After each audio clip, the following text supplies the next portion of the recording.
Shalom, welcome back.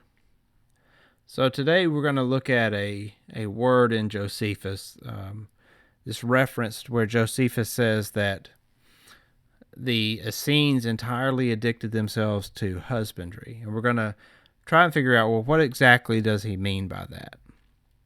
As you know, if you've watched other videos of mine on my channel, I make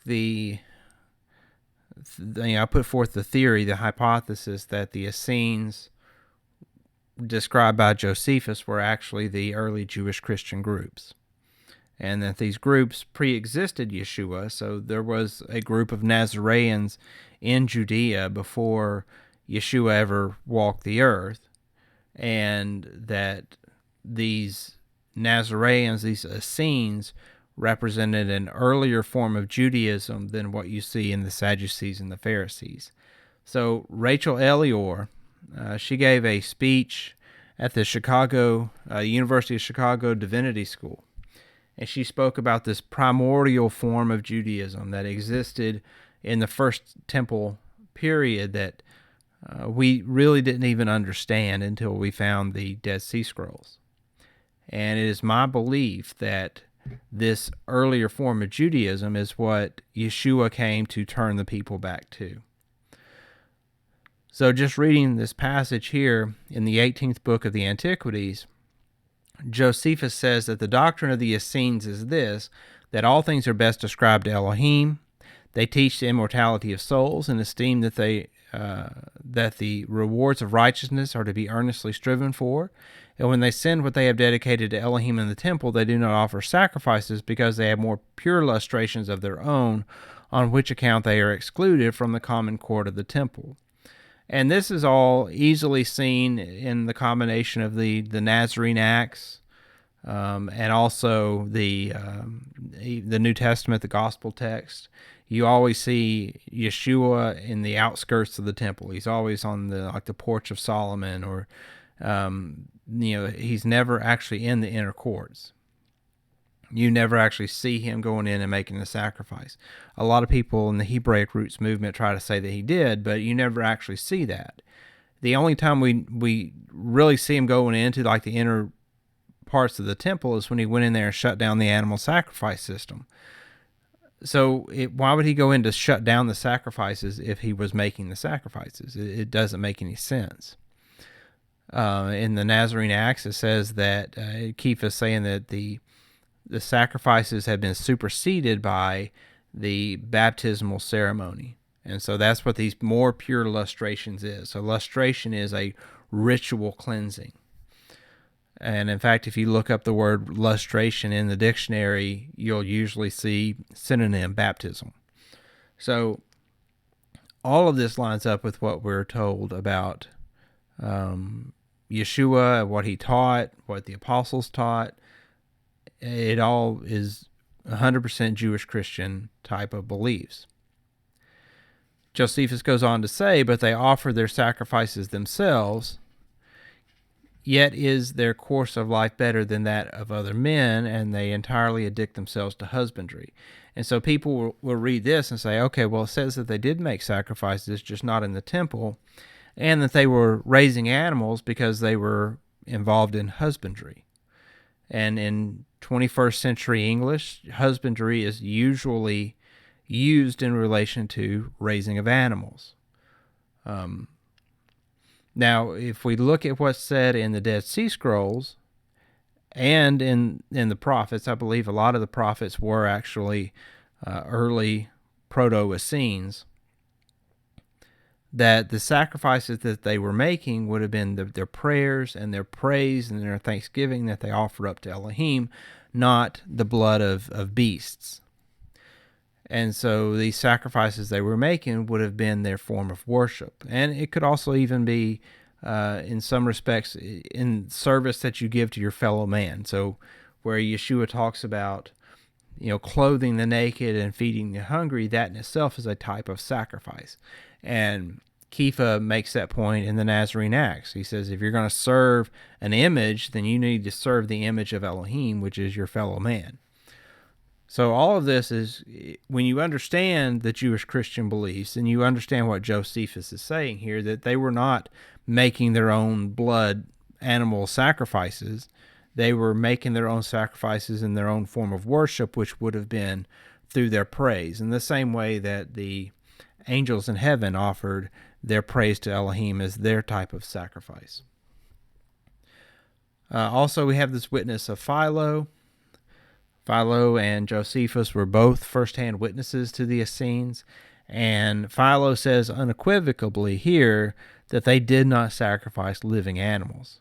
So to say that Josephus was saying that they did would not only contradict what Josephus also says that they didn't sacrifice animals, but it would also contradict what Philo said, where he said plainly that they did not sacrifice living animals. So, also, we have Jerome.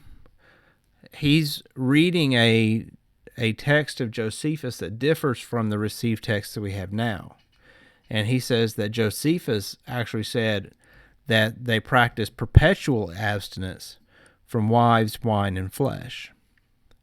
And so again, you see this statement that Josephus apparently made, and it's either been written out of the received text we have now, or something has changed to where it no longer unequivocally says that they did not eat meat.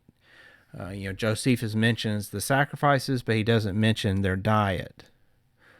Now, if you understand the ancient Near East and the way that culture worked, you would understand that if you're not sacrificing to a god, you're not eating meat, period, in that culture, because that's why the Israelites were always so involved in idolatry, was because you went to the idols to slay your animal, to give some to the priest, and then you ate the rest. So if you wanted to eat meat, if you had a cow and you wanted to eat the cow, you would have to take it to a temple or to a priest to have it slaughtered. You didn't just go out in your backyard and kill an animal. So, husbandry. What is the definition of it? Well, if you look it up in the dictionary, it actually says the cultivation and production of edible crops or of animals for food. You could also use as a synonym agriculture or farming. So, whereas today we think of husbandry as specifically caring for animals, that's not necessarily the definition of it. It could be raising animals or raising plant-based food. And keep in mind that the Josephus translation that most people use, the William Whiston translation, it was done in 1736. So that translation is almost 300 years old. And the meanings and the usages of words change. And when you read in the King James Version that someone sat down and ate meat, it doesn't necessarily mean that they were eating flesh. It means that they were eating food. Meat did not specifically mean animal flesh. Meat meant just a general word for food back then. So I don't have access to a interlinear Greek version of Josephus to actually look up and get information from Strong's numbers and such and so forth, like you would if you're researching something in the New Testament. However, I was able to find a online Greek version of Josephus. And as you see here, this word in Greek, I can't pronounce it, but that is the word for husbandry. And so when we look this word up, it means tillage. So you think of tillage, tilling the ground. The word itself refers to gardening, to farming in a sense of raising crops. Not, there's no indication in at least this translation that it has to do with raising animals. In fact, when I typed it into Google Translate, it translated the word as farmers. So husbandry would be farming. Now, of course, in some respects, you could use farming to describe raising animals. So the question we should probably ask ourselves is, how else did Josephus use this term?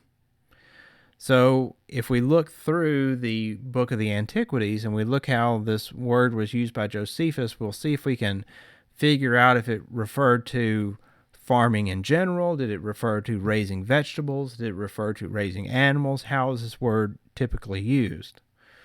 So in the first book of the Antiquities, it says Cain brought the fruit of the earth and of his husbandry. So husbandry is used with regard to Cain. Now, according to the received text of the scripture, Cain was bringing plants. He wasn't bringing animal products. So this seems to indicate that it refers to gardening. It says that Joseph exhorted the Egyptians to look on as everyone's own possession, speaking about the land, and to fall to their husbandry with cheerfulness, and to pay as a tribute to the king the fifth part of the fruits for the land, which the king, when it was his own, restored to them.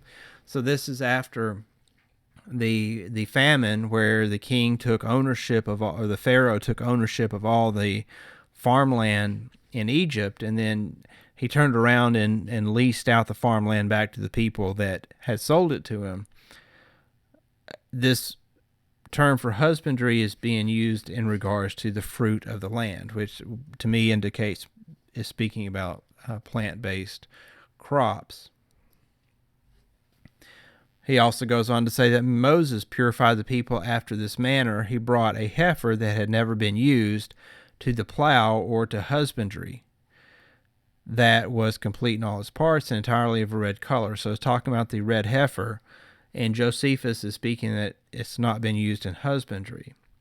Well, you don't typically use cattle in the processing of meat. You use cattle or oxen in the processing of vegetables or pulling a yoke.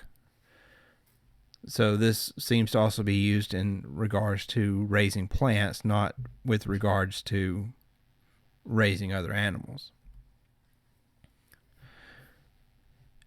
He goes on to say, now the people of the Hebrews, and particularly the tribe of Judah, received a wonderful increase when they betook themselves to husbandry and the cultivation of their grounds, for as they enjoyed peace and were not distracted with wars and troubles. So he's speaking about a time of peace for the Israelites, and he is relating husbandry to the cultivation of the ground. When he writes about Uzziah, he says, Uzziah had also many beasts of labor and an immense number of cattle, for his country was fit for pasturage. So he mentions, ranching, essentially raising animals. And then in the next sentence he says, he was also given to husbandry, which would indicate that husbandry does not include raising cattle. He says he was also given to husbandry and took care to cultivate the ground and planted it with all sorts of plants and sowed it with all sorts of seeds. So this appears that this word for husbandry is actually referring specifically to raising plants, not raising animals. Speaking about Hezekiah, Hezekiah made his further prayers to Elohim for the city, and this is, of course, during the siege of the Assyrians, and for the preservation of all the people. And the prophet Isaiah said that Elohim had heard his prayer and that he should not be besieged at this time by the king of Assyria, that for the future he might be secure of not being at all disturbed by him, and that the people might go on peacefully and without fear with their husbandry and other affairs. So this is Josephus's way of describing Isaiah's answer to prayer. But if we look into the received text of Scripture, what Isaiah said was that you shall eat this year such as groweth of itself, in the second year that which springeth of the same, and in the third year sow and reap and plant vineyards and eat the fruit thereof. So again, this sowing and reaping and planting vineyards and eating the fruit thereof refers not to raising animals, it refers to raising vegetables and plants. So again, this husbandry is being used specifically for raising crops. And in book 11, he says, those also who are not soldiers, but cultivate the ground and plow it, and when after they have endured the labor and all the inconveniences of such works of husbandry, they have reaped and gathered in their fruits, they bring tributes to the king. And he goes on, but just to point out that this husbandry refers to cultivating and plowing the ground and not to raising animals. And finally, Josephus also compares the Essenes to the Pythagoreans. He does this several times, but the Pythagoreans, we know from history, were strict vegetarians. So again, there's no indication that the husbandry of the Essenes in any way whatsoever included raising animals for slaughter. But if it did, I've never made the assertion, at least not purposefully or intentionally, that the Essenes were vegan. I've always said that they were vegetarian. So someone could conduct animal husbandry and raise animals for products other than meat. So if you had a cow, a milk cow, that in itself would be a type of husbandry, but it would not necessarily mean that you were slaughtering the animal. Same thing with like being a beekeeper or raising goats for milk or chickens for eggs. All of that's a type of animal husbandry, but it doesn't necessarily mean that you were slaughtering the animals and eating them. So essentially, what this term for husbandry means, it just means that they were farmers. It doesn't mean that they were slaughtering animals. So if we were to take a vague reference to husbandry and say that, well, that means that they were slaughtering animals, as contrary to the plain statements made by Josephus and Philo and Jerome, saying that the Essenes did not eat meat. And it's also contrary to the plain statements made by Epiphanius about the Jewish Christians and Kepha himself about the manner of lifestyle that him and his brother led, and that Yeshua had taught them against eating meat. So again, the evidence that we have access to, the reports, the first-hand accounts that we have of the Essenes, all indicate that the Essenes and the Jewish Christians did not eat meat, that they were vegetarians. So I pray that this has been a blessing for you, and I wish you a good night and shalom.